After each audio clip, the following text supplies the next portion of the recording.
Opo. Pagkasal. Mag-pray din. Alam ninyo yung kwento. Opo. Ito, yung hanging chapels na ito ang isang bagong hanging chapel sa Sagada po. Bago lang to. 1960 nag-umpisa ito. Yung iba, 1960. old yan. Yes, yes. Okay? So, yung dapat mailibing sa hanging chapels, pati sa Royal Caves, yung mga ninuno natin. Okay. Yung mga old na. At dapat Centuries siguro. May may anak, qualification. may anak at may apo. Mm-mm. Kung may anak ka at may apo ka sa Sagada, maibilang ka dito sa Sagada na ikaw ang isang pinakamatanda. At full-blooded Igorots, Sagada born. Kasi kung once namatay yung ninuno natin dito, walang embalming mostly sa kanila. Okay. It's like Muslim. Oo, wala na eh. Wala nang manout. Walang embalsam. Hindi ko na maintindihan. They died with sickness, not bigla-bigla na namatay sila. Kung namatay yung ninuno natin sa bigla-biglahan, Like accident. separated sila, may isang burial team na doon sila.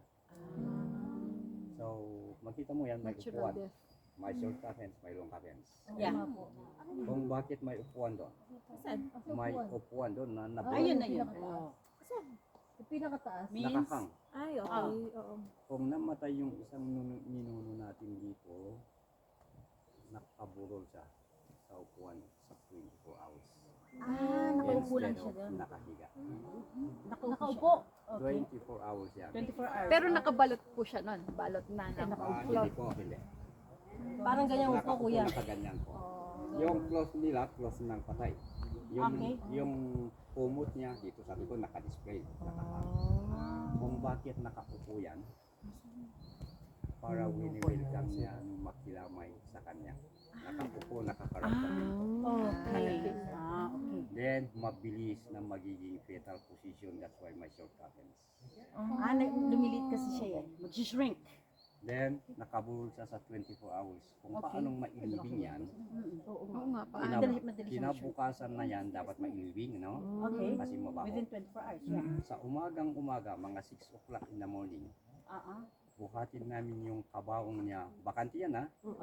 Sa bahay niya, idala namin dito.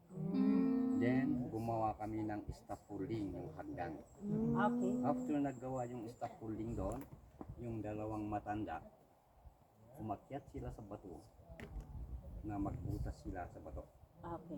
Butasan nila sa 1 meters deep, then after that, kung nabutasan na yan may holes, ilagay yung kahoy or bakal.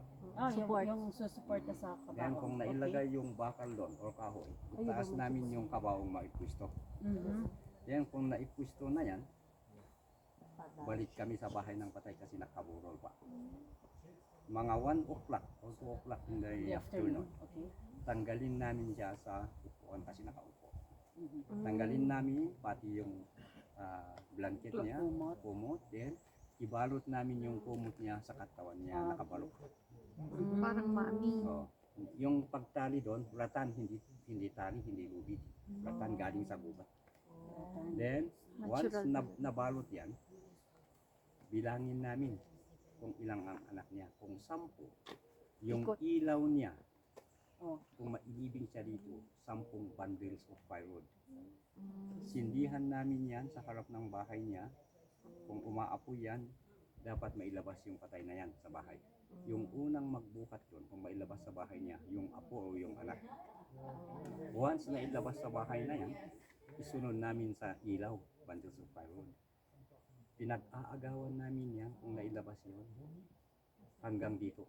Kung bakit pinag-aagawan namin yan, kasi kung may amoy galing sa patay sa balikat, papunta sa balikat mo, may swerte ka po. Ano? Swerte. Pag kumapit yung amoy sa katawan. Kung dumating kami doon sa taas, doon kami lahat sisigaw o magpapalakpak na malakas na ipaalam namin dito sa unang nailibing na may bago silang kasama. Yes. Doon kayo sisigaw. Okay? Then, yung mga babae, maiwan sila sa Biole, sa Eco Valley. Lahat yung mga lalaki, ibaba namin yung patay dito, iyakyat namin doon sa scaffolding, then buksan namin kasi pinag-aagawan namin yan, nagulo ang buhok. Then i-fix namin sa short coffins or long coffins. Yung kumot niya, yun yung kumot niya. Kung bakit short capens. Kasi sa unang hanging capens dito at burial place, puro short. Nakafetos siya. Nakafetos siya kasi yung pinanggalingan mo sa magulang mo, nakafetos siya. Fetus position. Kung makita mo Kaya yan, maliit, kung bakit may long capens. Ba't may law? May long capens kasi mostly yung iba doon nabaptize sila sa simbahan. So hindi na po sila umuupo for 24 hours. Nakaupo sa 20. Even though baptized Kahit pa. baptized na po. Kung nabaptize sila, kung minsan, habang buhay pa sila, kung gusto nilang umupo sa 24 hours or diretso nakahiga sa bahay habang malalamayan siya. Mamimili na rin Siya na kung, mag-decide kung gusto niyo. kung may chance pa po na makapili siya. Then, kung bakit nakataas doon sa taas kasi for safety para hindi makaakyat ang wild animals Apo. kasi mabaho. Kasi wala pong embalm. Ikalawang Embalming. reason, mabilis na gumising yung espiritu nila na magpaibot-ibot dito sa nature. Kasi nasa Hindi elevated katulad na po sila. Sa cemetery, mahirapan sila kasi 6 meters deep Naka-bound underground. sila 6 meters.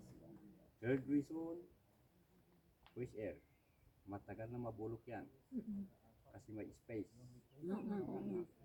Exposed sila. Sa cemetery, kinakain yung uhod. Yes. Pati kabaw.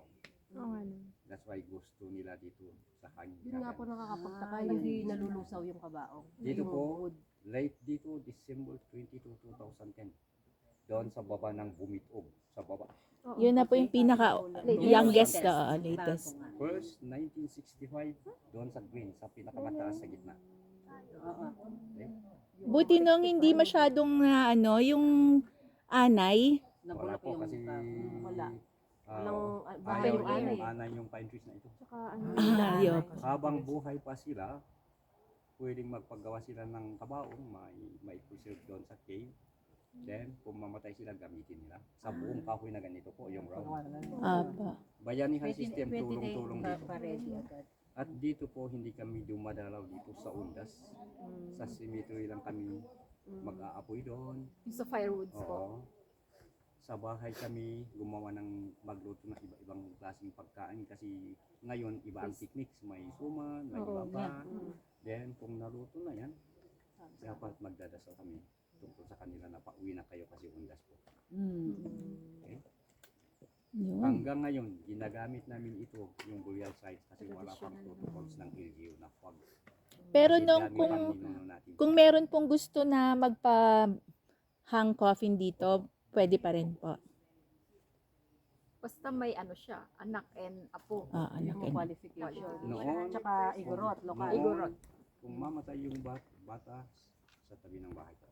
Oo nga, sa likod lang or ano. Noon, kung minsan kung ayaw nila sa tabi ng bahay, doon sa Balangagan Cave, mayroon doon kasi ilagay namin siya sa jar, hindi kabaw. Pag baby. So mas maliit po yun. Baby lang. Ganyan po yung explanation. Okay? Nakinig kayo? Walang Yes, Manong. Okay. Exam. Manong, pwede magtanong. Bagyo, kuya, hindi na ano yan. Hindi po. Kasi nagbabounce yung hangin. Hindi Level ng mababasa bato. yun. Nong. So makita mo parang kulay ng bato yung iba. Manong Angel, ilang taon ka na po? 71 po. 71. You look like 50. Question ha? Okay. Sinabi ko sa'yo na mag-take note kayo. Tungkol sa cemetery dito, pine trees. Oh. Anong pangalan matatangkad na ito? Pine tree? Ako hindi ako na note. Ito po, anong pangalan ng isa? Naku, hindi namin Pine alam. tree kasi. Parang nara. Ilang araw din? Pinewood. Ha? Nara, Hindi. hindi nara yan. Hindi po. Pine tree siya. Pine tree siya eh. Pine po. Hindi siya pine tree. Sabihin ko, Ay, oh. Yan. Pine tree. sinabi ko sa'yo na mag-take note kayo tungkol sa ganito po. Yung question ko, pine trees ito. Pine tree.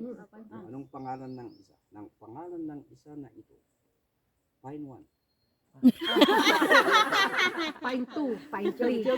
Si Kuya eh. Ang daming baon. Si Kuya eh. May baon si Manong Angel. Sige, Okay, let's go. Thank you po.